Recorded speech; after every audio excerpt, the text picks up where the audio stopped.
Hola, ¿qué tal? ¿Cómo están? Soy la doctora Eva Bastida. Vamos a ver en esta ocasión el tema de epilepsia. Vamos a abordar algunos puntos importantes y aterrizarlo en casos clínicos. Antes de iniciar con estos, voy a dar a manera de introducción algunas definiciones específicas para tener claro el tema de epilepsia. Eh, Como epidemiología, la epilepsia está presente en unos 50 millones de personas a nivel mundial. Es uno de los trastornos neurológicos más comunes. El 80% de los pacientes viven en países con ingresos bajos y medianos y se estima que un 70% de las personas con epilepsia pudieran vivir sin convulsiones si se diagnosticaran y se trataran adecuadamente. ¿Cuál es la definición de crisis? Vamos a dejar estos puntos importantemente para el diagnóstico. La definición de crisis, o crisis epiléptica, es la aparición transitoria de signos y síntomas provocados por una actividad neuronal anormal, excesiva o simultánea en el cerebro. Aquí vamos a hacer esta diferencia entre epilepsia y entre crisis epiléptica. Antes de entrar a hablar de las epilepsias, la crisis epiléptica, que como dijimos es una actividad neuronal anómala y excesiva, puede dividirse a su vez en crisis no provocadas y crisis provocadas o sintomáticas o reactivas. La crisis provocada es aquella que aparece en relación temporal inmediata con una agresión aguda del cerebro. Por ejemplo, en un traumatismo craneoencefálico, en un evento de isquemia, de anopsia, en una neuroinfección o en una alteración metabólica. Es decir, si tenemos una neuroinfección y presenta crisis epilépticas, pues en ese caso se consideraría una crisis provocada. Las crisis reflejas es la que sigue a un estímulo sensorial. Por ejemplo, un estímulo luminoso o a un sonido muy intenso. Las crisis del paciente se presentan solo en estos tipos de estímulos y se le llama epilepsia refleja.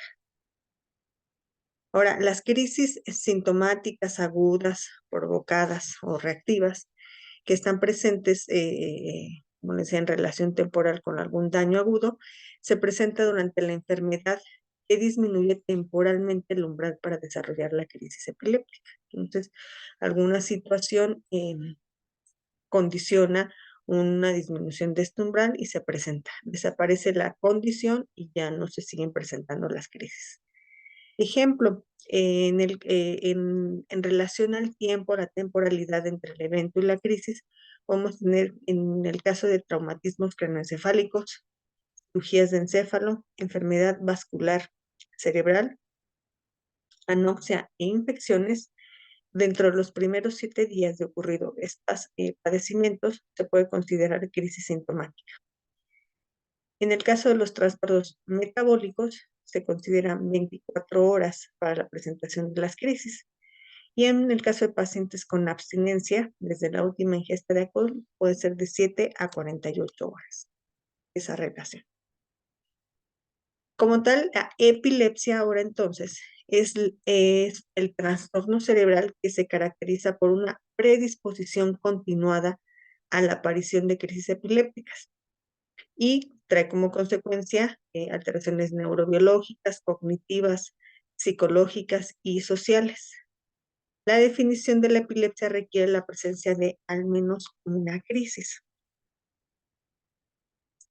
Dentro de esta definición operativa podemos definir la crisis en cualquiera de los siguientes casos.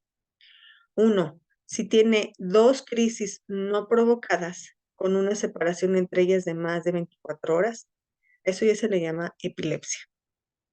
Una crisis no provocada con una posibilidad de presentar una nueva crisis en los siguientes 10 años similar al riesgo general de recurrencia, que es al menos el 60%, tras la aparición de 2 crisis no provocadas.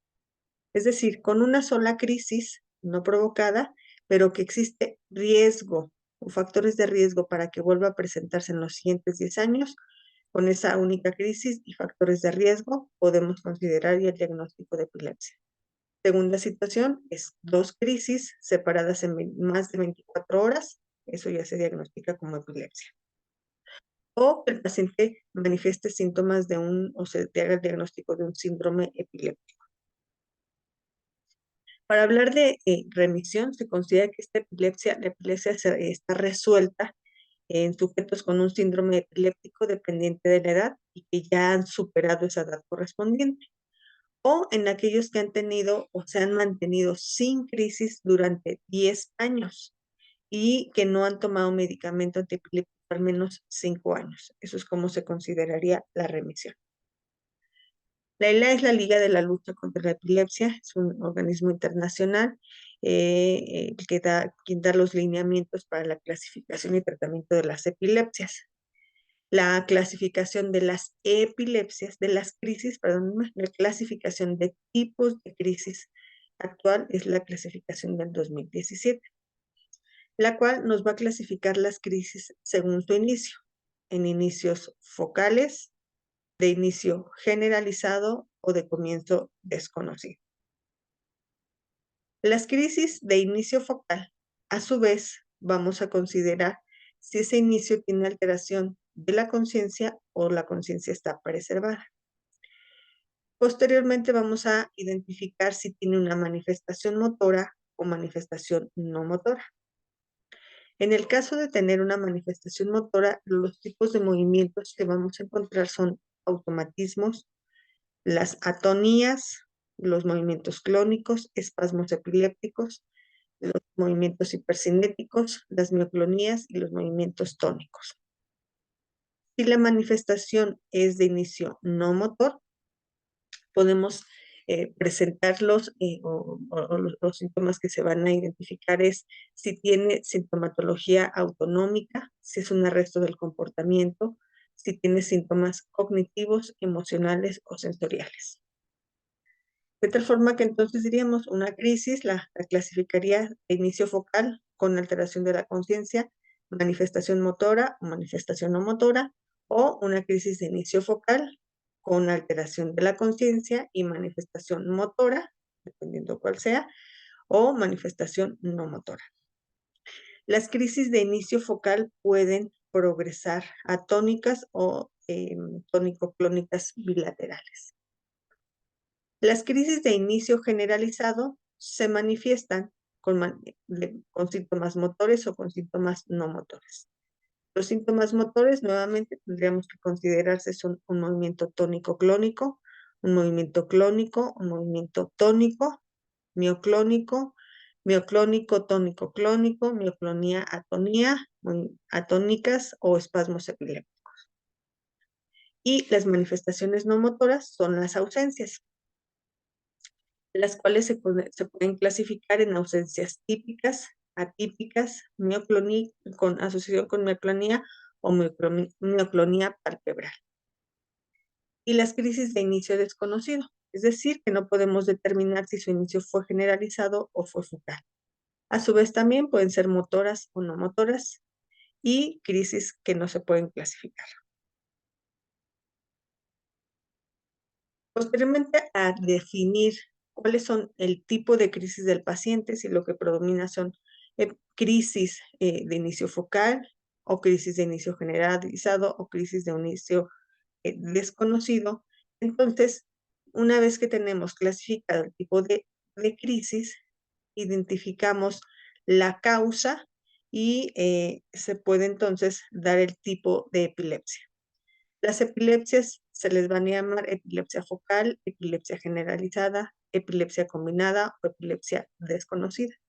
Esto va a depender del tipo de crisis que se dan clínicamente. O podemos integrar algún síndrome epiléptico.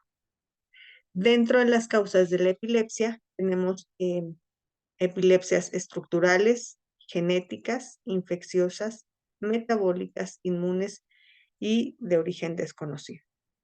También dentro de este espectro de las epilepsias tenemos que considerar las comorbilidades. Las crisis generalizadas se originan en un punto con una rápida distribución de redes de forma bilateral. Incluye estructuras corticales, subcorticales, pero no necesariamente toda la corteza. Entonces, inicia en un punto, pero se disemina rápidamente, involucrando los dos hemisferios. Las crisis focales, estas se originan dentro de redes limitadas en un hemisferio, pueden estar localizadas de forma discreta o con distribución en ambas zonas, es decir, en el mismo lado de forma bilateral. Son redes limitadas a un hemisferio y ellas también pueden estar bien localizadas o ampliamente distribuidas. Las crisis focales pueden originarse en estructuras subcorticales. Dependiendo del el sitio anatómico donde se encuentre esa descarga, pues van a ser las manifestaciones. Para cada tipo de crisis, el inicio actual debe ser consistente con la crisis, de una crisis a otra, y con un patrón de propagación preferencial que puede implicar al hemisferio ipsilateral o al contralateral. El hacer un interrogatorio adecuado, una semiología de la sintomatología, nos puede permitir identificar el área concreta o el hemisferio afectado con base en esta sintomatología. A continuación, les voy a proyectar algunos videos para que identifiquemos clínicamente cómo son los movimientos.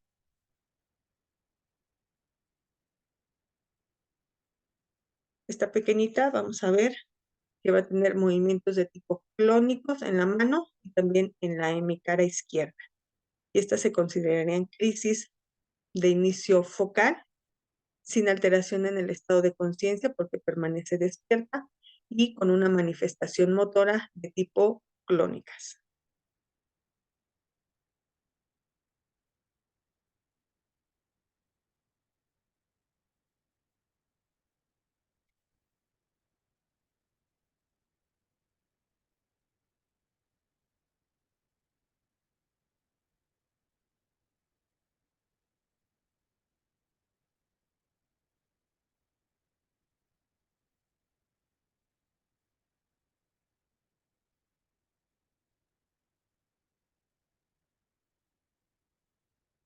Entonces vemos que preserva la conciencia. Entonces sería inicio focal, sin alteración en la conciencia, con una manifestación motora de tipo clónicas.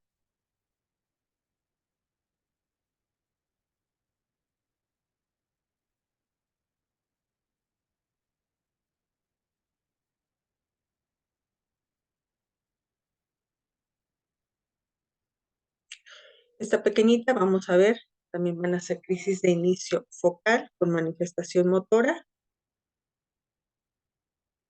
Veamos cómo inicia aquí, en un solo segmento, en el brazo derecho, un movimiento clónico. No podemos saber si está dormida o tiene alteración en el estado de conciencia, pero por el momento estaremos en esta primera parte considerando de inicio focal, manifestación motora. Vemos cómo despierta y sigue el movimiento, entonces probablemente no teníamos alterada la conciencia, entonces pudiéramos clasificar esta crisis de inicio focal, sin alteración en el estado de conciencia, con manifestación motora de tipo clónica.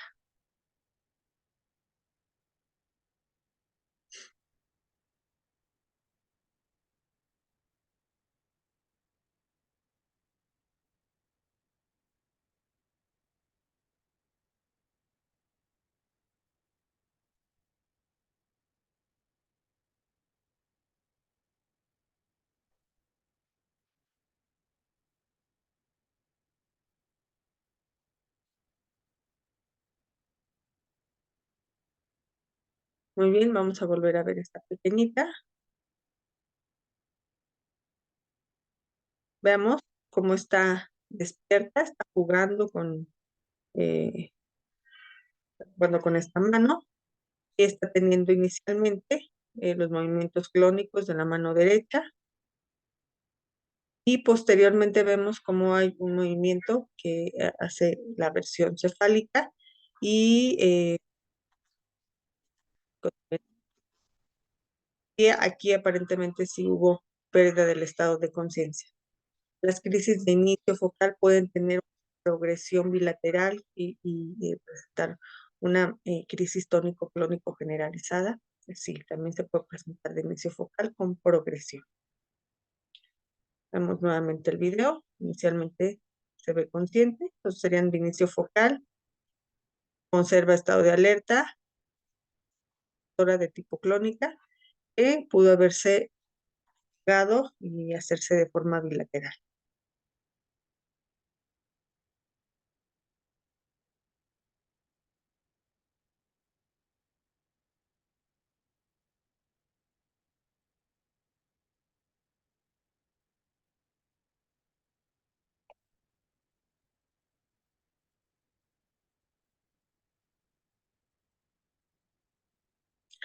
Este es un paciente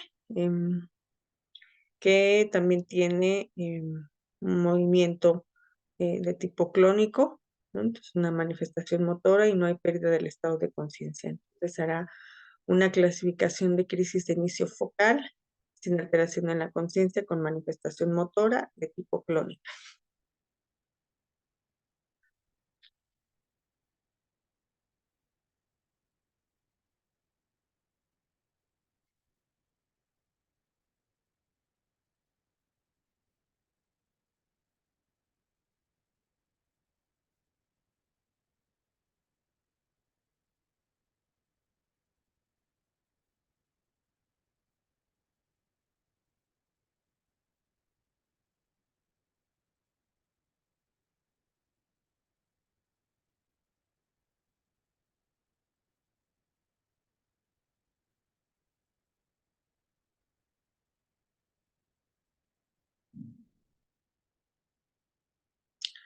Vemos nuevamente otro pequeñito con una manifestación motora de inicio focal, es focal, manifestación motora de tipo clónica.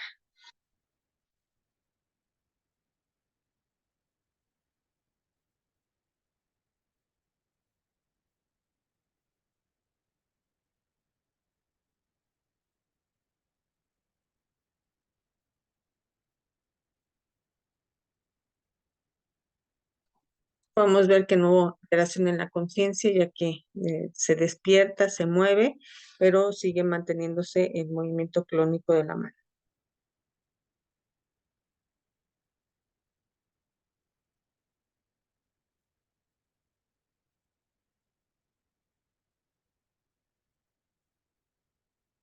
Ahora vamos a ver ejemplos de crisis generalizadas. Esta es una pequeñita en la que está con un registro y se le está pidiendo hacer hiperventilación. Vamos a observar cómo deja de hacer la hiperventilación, tiene un movimiento automatizado de parpadeo y posteriormente regresa a realizar su actividad.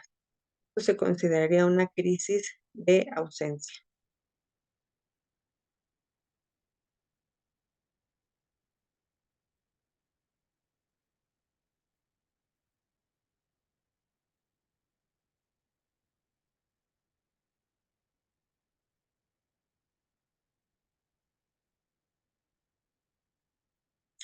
Las crisis de ausencia son crisis de tipo generalizada, son de inicio generalizado con manifestación no motora.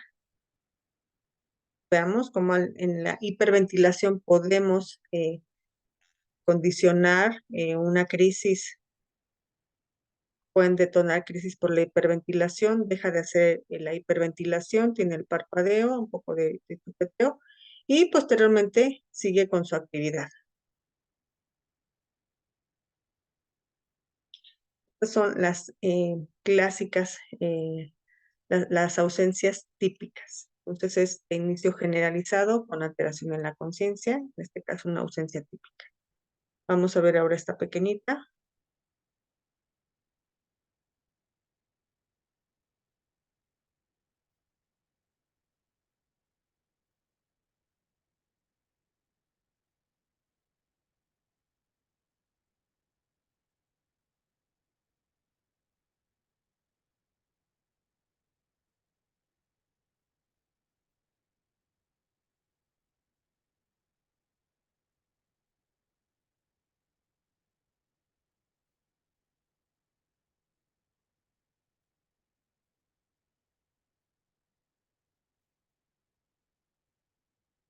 Muy bien. La diferencia entre las crisis, las ausencias típicas y las atípicas es que las ausencias típicas tienen un inicio y una terminación de forma abrupta. La característica en el electro es punta onda lenta de 3.5, de 3 a 3.5 Hz de forma generalizada. Y en el caso de las crisis de ausencia atípicas, en la cual también es generalizada, con alteración en la conciencia, el inicio y el término son un poquito insidiosos, no se notan, evidentemente no terminan tan abruptamente y no, su punta onda lenta es mayor a 3.5 Hz.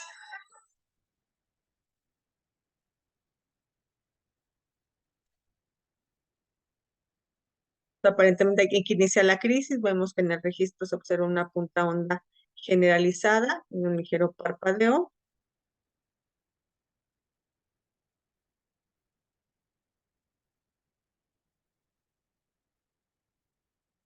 Pareciera que sigue con la crisis y posteriormente ya terminó ahí el evento. Muy bien. En este caso vamos a ver un registro de un electroencefalograma en el fondo. Este es un videoelectro. Vamos a ver que en tiempo real cómo se está haciendo el registro de la actividad y al mismo tiempo se está grabando. El montaje, aquí vemos el montaje en doble banana. La paciente al estar realizando hiperventilación, que es una forma dentro del estudio de evocar alguna crisis, específicamente podemos evocar las crisis de ausencia y vamos a ver cómo al estar haciendo hiperventilación ocurre la crisis, deja de realizar la actividad y vamos a ver el trazo con la punta onda lenta generalizada.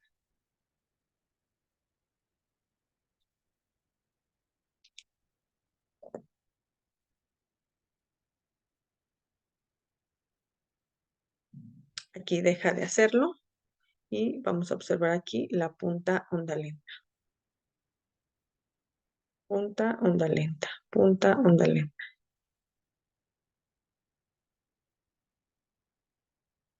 Y veamos cómo la paciente tiene alteración en la conciencia y deja de realizar la actividad.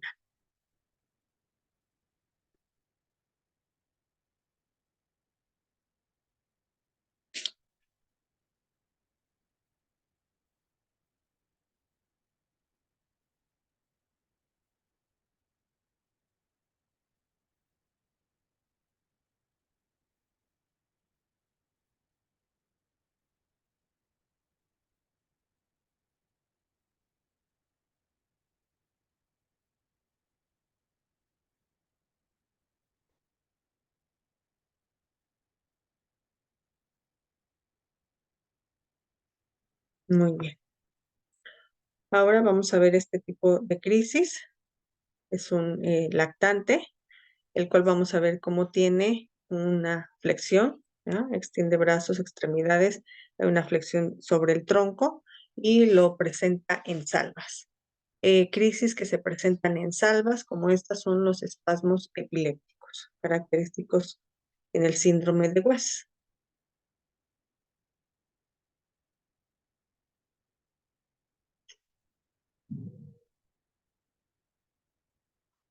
Nuevamente, recordemos entonces, espasmos epilépticos se presentan en racimos. Pueden ser racimos de 3, 5, 10, 6 eventos eh, de espasmos. Nuevamente aquí tenemos espasmos infantiles en flexión y en extensión. Estos son los más característicos en flexión.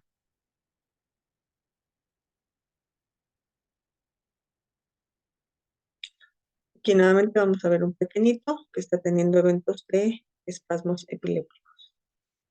Aquí tiene uno, vamos a ver sus salvas, cuántos presenta. Otro, dos, nuevamente,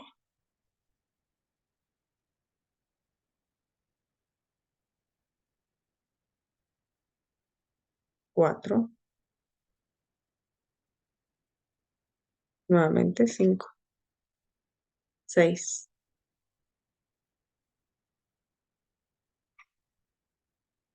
siete, ocho,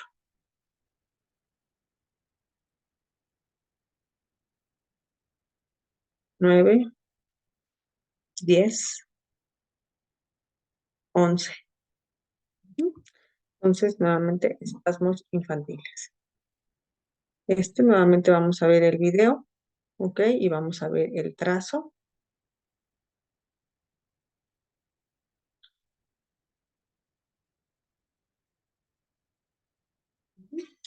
Aquí vamos a ver en la parte final del video un ligero em, movimiento, que es como si se fuera hacia enfrente, es una caída de la cabeza.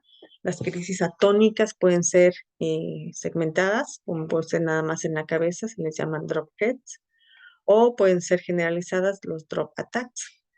Son las crisis atónicas con la manifestación eléctrica de polipunta.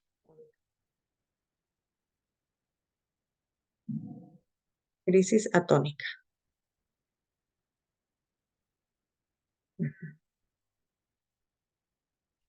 Muy bien, vamos a ver ahora este video de esta mujer que tiene, vamos a ver varios tipos de crisis en ellas. Iniciamos.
Muy bien. En este caso son entonces crisis que se clasifican como crisis generalizadas con manifestación motora. Vamos a ver inicialmente movimientos mioclónicos. Posteriormente viene la postura tónica y termina con movimientos clónicos.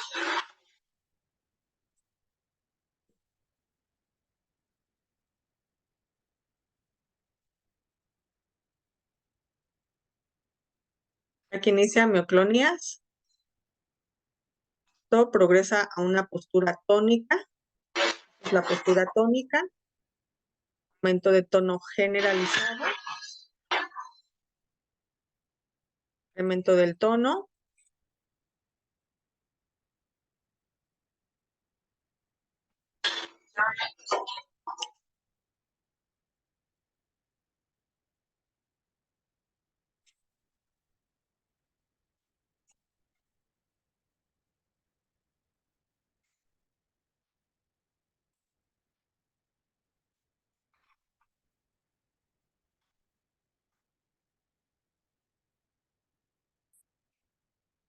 y los movimientos clónicos generalizados. Movimientos clónicos.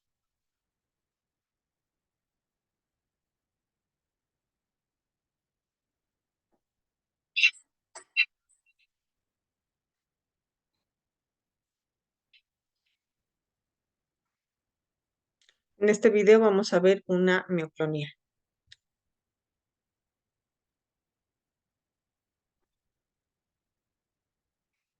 Aquí ocurrió.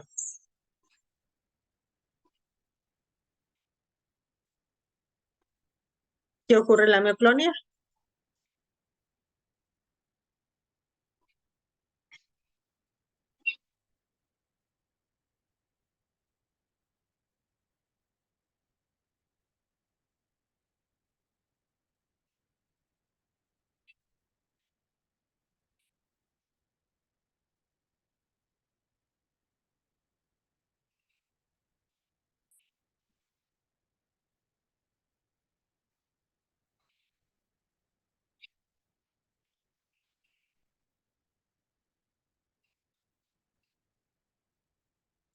Este paciente presenta movimientos mioclónicos y posteriormente una atonía.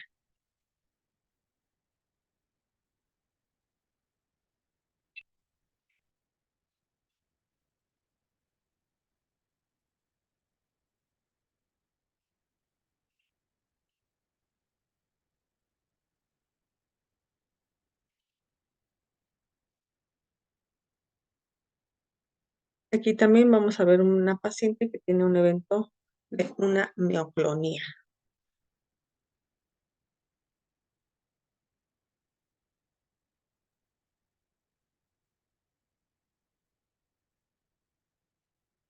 Eventos mioclónicos en adolescentes tenemos las características epilepsia mioclónica juvenil, la cual se caracteriza por crisis tónico-clónico generalizadas y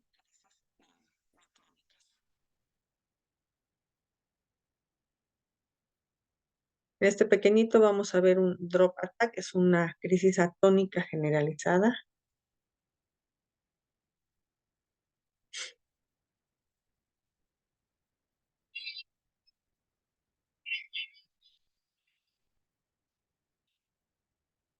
Las crisis atónicas podemos encontrarla en el caso del síndrome de Lennox-Gastaut, donde van a tener tres tipos de crisis: las crisis tónicas y las crisis tónicas y las crisis de ausencias atípicas.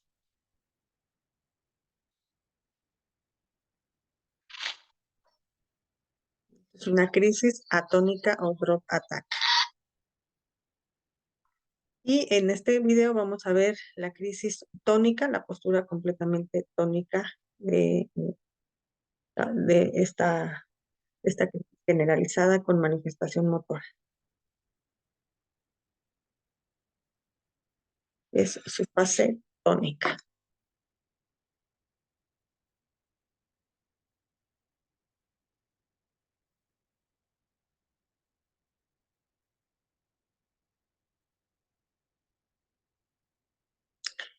Paciente también vamos a ver, no se observa bien el trazo del videoelectro, pero vamos a ver cómo presenta una postura también de tipo tónica con una versión cefálica y movimientos clónicos.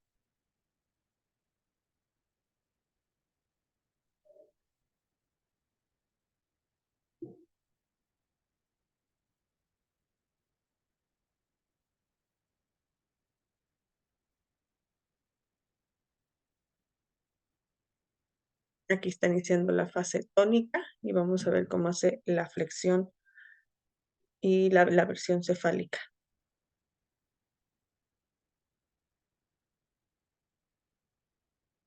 Y una postura como de esgrima. Esta sería una crisis tónica.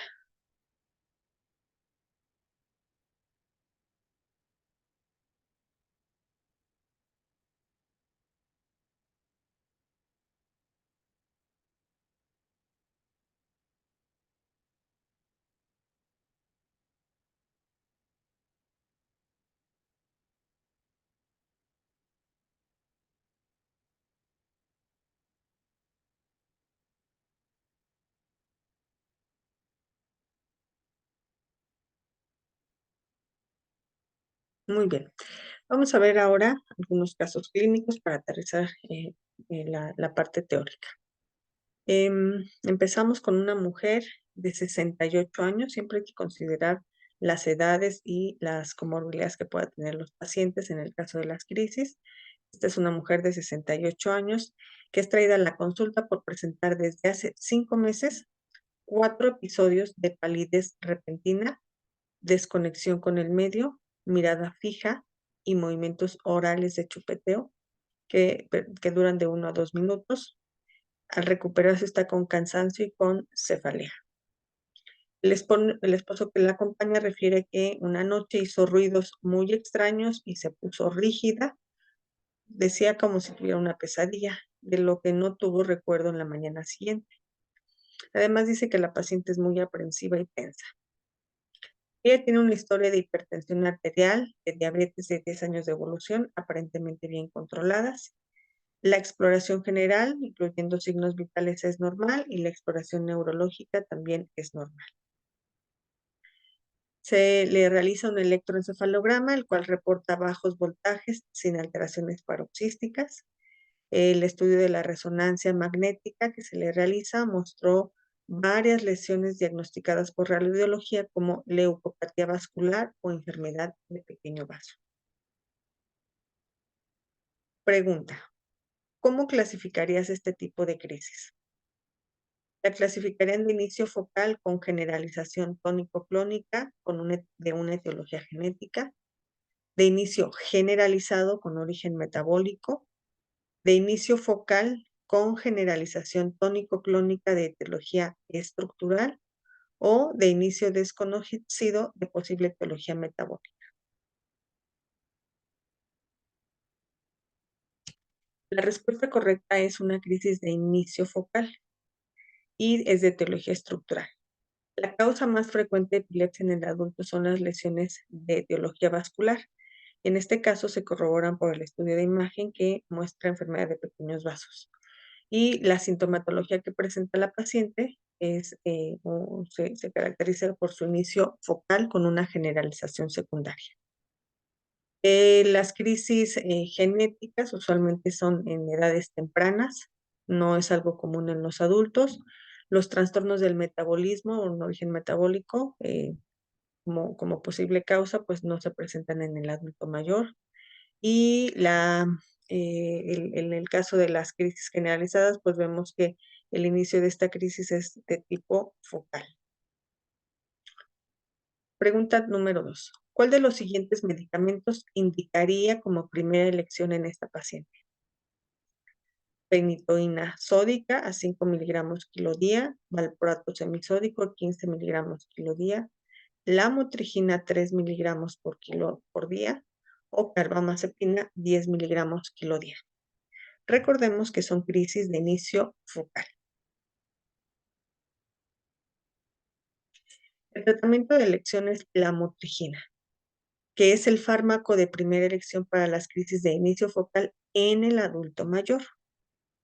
La carbamazepina también es útil en las crisis de inicio focal. Sin embargo, en los adultos mayores no se debe emplear por el efecto de sedación y que esto representa un riesgo de caídas. La lamotrigina, que sería su tratamiento de elección en el adulto mayor, debemos recordar que puede generar manifestaciones dermatológicas, rash o llegar a un Steven Johnson. Por lo tal, el tratamiento debe ser el inicio gradual para evitar estas reacciones dermatológicas. También tiene la ventaja de no tener afectaciones hepáticas ni interaccionar con otros fármacos, lo que es de utilidad en el adulto mayor. El valproato de magnesio también es una opción de tratamiento en las crisis focales. Sin embargo, debemos recordar que tiene muchas interacciones farmacológicas y tiene toxicidad hepática y hematológica. La fenitoína tampoco está indicada en los adultos mayores, ya que afecta el metabolismo óseo y puede generar también alteraciones hepáticas y hematológicas. Y también tiene mucha interacción con medicamentos, por lo tanto no es recomendable en tercera edad. Entonces, tratamiento de elección, crisis focales en el adulto mayor, lamotrigina. 3. ¿Cuál es la principal causa de epilepsia en el grupo etario de estos pacientes? La principal causa: tumores, cisticercos, enfermedad vascular cerebral o las demencias de tipo Alzheimer. La respuesta correcta es la enfermedad vascular cerebral. Es la causa más frecuente de epilepsia en el adulto mayor, debido a la alta prevalencia de hipertensión y diabetes en esta población.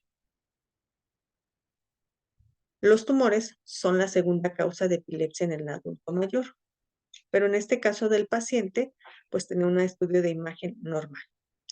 Las cisticercosis ocupan el tercer lugar de etiología de epilepsia en adultos mayores en países en vías de desarrollo, pero también fue descartada por la resonancia que estaba reportada normal. El Alzheimer, esta demencia, ocupa el cuarto lugar como causa de epilepsias en adultos mayores de 60 años. 4. ¿Por cuánto tiempo se sugiere a la paciente que tome el tratamiento epiléptico? ¿2 años? ¿3 años? ¿4 años? ¿O por tiempo indefinido? La respuesta correcta es por tiempo indefinido, específicamente en estos pacientes. En esta paciente porque es su caso particular porque hay un factor, es una epilepsia estructural por enfermedad vascular y por lo tanto se debe de considerar por tiempo indefinido. No se considera tratamiento de las epilepsias con una duración de menos de 2 años, porque si se retira el medicamento a los 2 años, la tasa de recurrencia es alta, es hasta de un 40%. En general, el tratamiento se considera al menos 3 años para considerar el inicio de retiro de medicamentos. Sin embargo, en los adultos mayores no aplica esta recomendación. Y no hay estudios que indiquen la posibilidad de indicar medicamentos después de 5 años. Entonces, en el caso de esta paciente, no aplican los 3 años que usualmente sugerimos, pero por ser adulto mayor y por tener la patología vascular como causante de la epilepsia. Siguiente caso clínico. Mujer de 27 años, sin antecedentes de importancia, ingresa a urgencias por presentar en forma súbita cefalea explosiva intensa mientras hacía ejercicio. Poco tiempo después presentó una crisis convulsiva generalizada tónico-clónica. Cuando llegó a urgencias se le diagnostica una hemorragia subaracnoidea por una ruptura de aneurisma. La paciente se encuentra alerta, se queja de cefalea intensa, su presión arterial 140/95, una frecuencia cardíaca de 98, temperatura de 36 y saturando al 96%. Entonces vemos que es una paciente joven, tuvo una cefalea explosiva, característica de las hemorragias subaracnoideas. Esta hemorragia subaracnoidea como tal condiciona las crisis convulsivas. ¿Cuál sería el medicamento que indicaría para evitar más crisis en la paciente? Carbamazepina oral, lamotrigina por sonda nasogástrica, fenitoína o clonazepam. En este paciente emplearíamos fenitoína dosis de impregnación, que es a 20 miligramos kilo dosis y posteriormente a 5 kilo día por vía intravenosa, ya que se puede generar en menos de 24 horas una impregnación de este fármaco y por tiempos cortos, que es un fármaco seguro y eficaz. La carbamazepina oral pues no es conveniente, ya que va a tardar en alcanzar sus niveles séricos y no existe carbamazepina intravenosa. La lamotrigina tiene reacciones alérgicas dermatológicas, por lo tanto debe titularse lentamente, no nos sirve para emplearlo en un evento agudo. Y el clonazepam pues no se emplea en forma oral para yugular crisis en urgencias. ¿Cómo clasificarían este tipo de convulsión? La paciente tiene ya una epilepsia generalizada tónico-clónico sintomática, tiene una crisis convulsiva provocada, tiene una crisis de etiología desconocida con generalización o tiene una epilepsia focal con generalización tónico-clónico secundaria. La respuesta correcta es una crisis provocada. Recordemos que la paciente tuvo un evento agudo, una lesión aguda que fue la hemorragia subaracnoidea y esa es la causa de la crisis. Por lo tanto, hay una asociación temporal con esta lesión aguda, es una crisis provocada.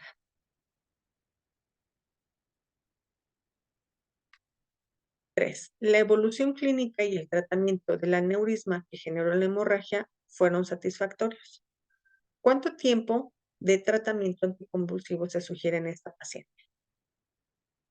¿1 año? ¿3 años con retiro gradual, de tiempo indefinido o de por vida? ¿O solo en la hospitalización y se retiraría gradualmente a su egreso hospitalario? Respuesta correcta, solo en la hospitalización y se retira gradualmente a su egreso, ya que las crisis provocadas no requieren de un tratamiento de largo plazo o prolongado. En este caso, además, la causa fue remitida, el tratamiento que recibió por lo de la hemorragia ya ha remitido, por lo tanto no es necesario un tratamiento prolongado. ¿Qué estudio de seguimiento a mediano y largo plazo se indicaría en esta paciente? Un electroencefalograma a los 3 y 6 meses, una tomografía por emisión de positrones a los 6 meses, no se le indicaría ningún estudio a mediano y largo plazo o una resonancia simple y con contraste el primer año. No es necesario ningún estudio en el caso de esta paciente, ya que de entrada la causa subyacente, la de fondo, fue solucionada, por lo cual no requiere de estudios de seguimiento. Siguiente caso clínico. Acude a consulta una mujer de 33 años, refiere que tiene diagnóstico de epilepsia parcial desde los 17 años. En la clasificación anterior del 2017 se les llamaba crisis parciales, actualmente se les llaman crisis focales o epilepsias focales. Entonces esta paciente desde los 17 años tiene una crisis, tiene una epilepsia. Desde entonces le hicieron estudios de resonancia de cráneo, la cual fue normal. Se le prescribió carbamazepina en tabletas, 400 miligramos cada 12 horas, y abandonó el tratamiento hace un mes porque se dio cuenta de que estaba embarazada. El día de la consulta tuvo una convulsión durante el sueño. Su esposo refiere que tuvo cefalea y vómito posterior a la crisis. Al momento de la consulta manifiesta cefalea moderada y cansancio. Por la fecha de última menstruación tiene 3 meses de embarazo. En su revisión, los signos vitales fueron normales. La exploración solo muestra la mordedura de la lengua, pesa 64 kilos y la exploración neurológica es completamente normal. ¿Qué estudio neurológico se le solicitaría en esta primera visita?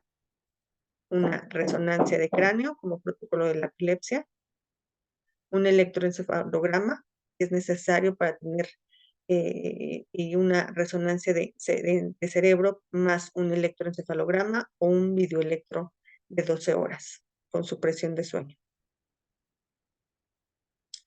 La respuesta correcta es resonancia de cráneo y un electroencefalograma, ya que la resonancia se puede realizar durante el embarazo y el electroencefalograma nos permitiría clasificar la epilepsia.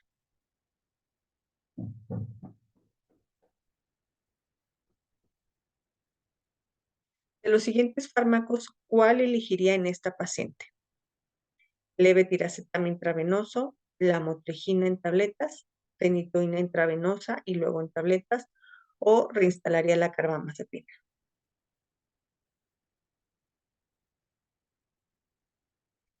El tratamiento de primera elección en mujeres embarazadas es la lamotrigina, ya que el levetiracetam intravenoso pues no tiene una indicación en un paciente ambulatoria. La fenitoína tiene contraindicaciones en embarazo por efectos teratógenos y la carbamazepina también tiene sus restricciones en el embarazo porque puede producir espina bífida. Entonces, mujer embarazada, tratamiento de primera elección, la lamotrigina. El medicamento más útil en urgencias para tratar el estado epiléptico de una embarazada en cualquier momento de la gestación es fenitoína, lacosamida, valproato o levetiracetam.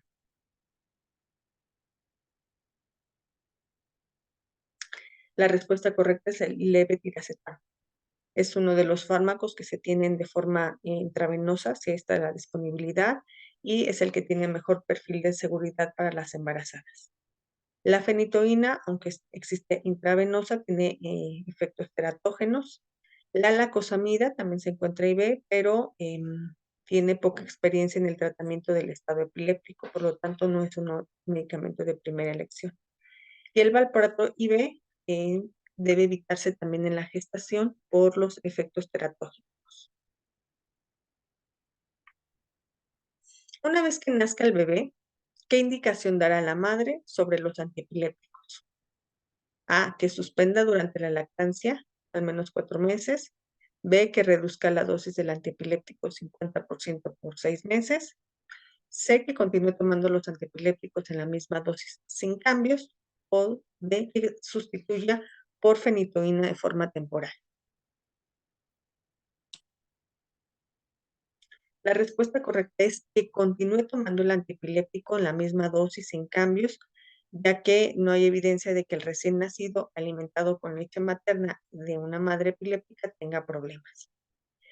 No se debe suspender ni disminuir las dosis de los antiepilépticos, ya que pone en riesgo de que siga con crisis epilépticas la mamá. Y como además va a estar desvelándose, pues el riesgo va a incrementar. Tampoco tiene necesidad de hacer un cambio por la fenitoína, ya que esta puede tener efectos secundarios. Siguiente caso clínico. Se presenta a la consulta una mamá con su bebé de sexo masculino de 4 meses. Se refiere que desde hace un mes le nota episodios de contracciones bruscas y repentinas de las manos y los pies, produciendo flexión del tronco y la cabeza. Lo presenta en salvas hasta 40 o 50 veces al día. No pierde el estado de alerta. Es su primer hijo, es un embarazo controlado, con parto autóxico a término sin complicaciones, que pesó 3,200 gramos al nacer, con un Apgar de 9 puntos, tiene un seguimiento visual a las 3 semanas, sostén cefálico a los 2 y pesa actualmente 6 kilos con 200 gramos. La exploración física y la exploración neurológica al momento se encuentran normales. ¿Cuál es su sospecha diagnóstica? Por el tipo de crisis que presenta. Tiene tics simples, tiene una epilepsia benigna de la infancia, tiene un síndrome de Dravet o tiene un síndrome de West. El diagnóstico es un síndrome de West. Lo que estamos describiendo en salvas y la flexión de las extremidades sobre el tórax son espasmos infantiles. Y estos se caracterizan por presentarse en racimos, cada uno como ciertas ráfagas, y que pueden ser en extensión, en flexión o mixtos. En el contexto de síndrome de West, usualmente tenemos una tríada que es retraso del desarrollo psicomotor, un electroencefalograma con ipsiarritmia y las crisis de tipo espasmos infantiles. Los tics son movimientos estereotipados que también se producen en salvas y son aleatorias en diferentes partes del cuerpo, no siempre son en el mismo lugar. La epilepsia benigna en la infancia, antes también se le consideraba por la presencia de crisis convulsivas tónico-clónicas y en este caso no se refieren a este tipo de crisis. El síndrome de Dravet o la epilepsia mioclónica severa, en esta se encuentran presentes crisis febriles hemicorporales y muy prolongadas, así como mioclonías. Tampoco es la sintomatología que se muestra en este caso. ¿Qué estudio confirmaría su diagnóstico? Pruebas de funcionamiento hepático, electroencefalograma, imagen por resonancia o tomografía de cráneo simple y con contraste. El electroencefalograma, ya que en el síndrome de, pues, clásicamente estaríamos buscando la alteración de ipsarritmia, que es la característica en este síndrome. Las pruebas de función hepática, pues no nos van a decir nada y de parte no están alteradas en el paciente con síndrome de West. El estudio de imagen nos sirve para saber si es de origen secundario, igual que el estudio de imagen, por alguna lesión cerebral, pero no confirma el diagnóstico de síndrome de West. ¿Qué tratamiento le sugeriría? A, fenitoína más valproato. B, hormona adrenocorticotropa, la ACTH, más vigabatrina. C, lacosamida más fenitoína. O D, clonazepam más carbamazepina. El tratamiento de elección en el síndrome de West es la ACTH y la vigabatrina. La lacosamida y fenitoína no tienen indicación en los espasmos. También se limitó el uso del clonazepam. La fenitoína no tiene indicación en espasmos, ni tampoco la carbamazepina. ¿Cuál es la alteración electroencefalográfica característica en esta enfermedad? La arritmia, espina o espiga, punta onda lenta, hipersincrónica, puntas generalizadas de gran amplitud o actividad delta frontal intermitente. En el síndrome de West, la característica clínica la característica del electroencefalograma es la ipsarritmia. La punta onda lenta de 3 Hz hipersincrónica es la característica que se presenta en las crisis generalizadas de tipo ausencia. Las puntas generalizadas de gran amplitud se pueden observar en las epilepsias mioclónicas. Y la actividad delta frontal intermitente es una actividad vista en lesiones subcorticales, como en el caso de la hidrocefalia. Siguiente caso clínico, una joven de 16 años que es traída a la consulta por presentar una convulsión durante el sueño. Refiere a la madre que su hija se desveló en una fiesta esa noche hasta las 4 de la mañana, no consumió drogas ilegales, solo un par de cervezas. A las 6 de la mañana aproximadamente presenta una crisis tónico-clónica con mordedura de la lengua, sin relajación de esfínter. En el interrogatorio dirigido reporta que desde hace 3 a 4 meses presenta sacudidas espontáneas involuntarias de la mano, son bruscas y breves, y dice que se le caen las cosas de la mano. A la exploración física general es normal y a la exploración neurológica normal. Entonces, nuevamente identifiquemos aquí, es un paciente joven, 16 años, que ha tenido crisis de tipo tónico generalizadas y ha tenido otros eventos que se refieren como sacudidas espontáneas, las cuales podemos traducir como mioclonías. Por lo tanto, el cuadro clínico es compatible con una epilepsia rolándica, una epilepsia generalizada de tipo tónico-clónica, una epilepsia mioclónica juvenil o una epilepsia generalizada de tipo ausencias con convulsiones tónico-clónicas. La respuesta correcta es una epilepsia mioclónica juvenil. El cuadro característico son mujeres adolescentes que presentan mioclonías por las mañanas predominantemente, con crisis generalizadas de tipo tónico-clónicas durante el sueño. La epilepsia rolándica, esta inicia más tempranamente, entre los 4 a los 12 años, predomina más en los 7 años, es de una etiología genética y también está en asociación con crisis febriles. La epilepsia generalizada de tipo tónico-clónico presentaría solo o exclusivamente crisis tónicas, no mioclonías como en el caso de la paciente. Y las crisis generalizadas de tipo de ausencia, pues tampoco se reportan en este paciente crisis de tipo de ausencia. ¿Qué estudio de laboratorio se le solicitaría a esta paciente? Una ferritina sérica, electrolitos séricos, pruebas de función hepática o exámenes generales de escrutinio. Las respuestas correctas son exámenes generales para conocer el estado general del paciente y tomar decisiones del tratamiento. ¿Qué estudio de gabinete solicitarías para comprobar tu diagnóstico? Una resonancia de cráneo, una tomografía de cráneo con medio de contraste, un electroencefalograma o un centelleo cerebral.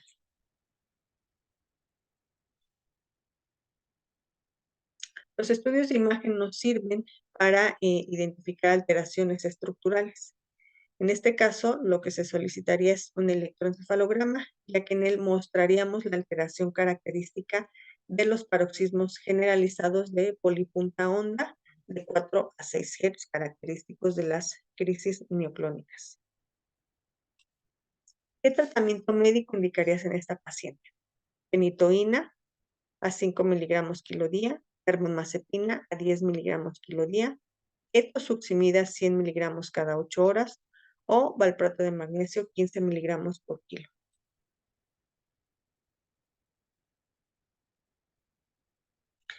Tratamiento de elección es valproato de magnesio, es el tratamiento de elección en la epilepsia mioclónica juvenil.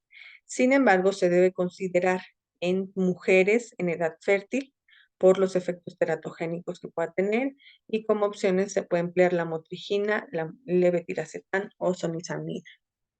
La fenitoína y la carbamazepina no se emplean en crisis mioclónicas porque pueden exacerbarlas. La etosuximida es el tratamiento de elección en las crisis o las epilepsias de tipo ausencias. Muy bien, con esto terminamos este ejercicio de casos clínicos para revisión de epilepsia.